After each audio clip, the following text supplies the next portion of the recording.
जय महाराष्ट्र मित्रांनो. सकाळी उठलो आणि आपली पंच घेऊन शेताकडे निघालो, कारण आज आहे आपला बैलपोळा. बैलपोळ्यानिमित्त बैलावाला सजवायचं वगैरे होतं.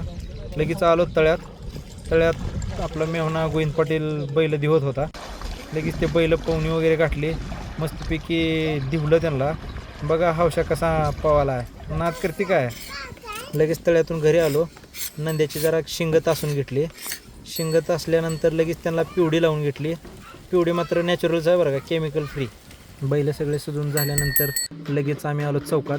तिथं आधीच फेऱ्या चालू होत्या, आमचे बैल पण फेऱ्या मारून घेतले. त्यानंतर लगेच मी अनिकेत आणि ओमा लगेच निघालो लोहाऱ्याला मंडळाच्या कामासाठी. पावती बुक घेतलं आणि लगेच निघालो आम्ही गावाकडे रिटर्न. आणि गावाकडे येताना आण्या कसं बोलतोय बघा.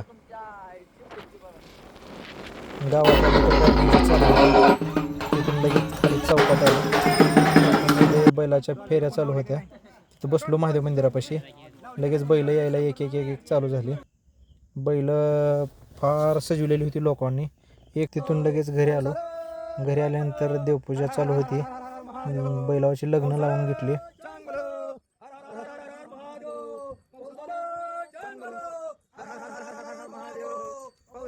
पूजा झाल्यानंतर भेटलो टिण्याला थोड्या गप्पा मारल्या. आजच्यासाठी एवढंच. चला भेटू उद्याच्या ब्लॉगमध्ये.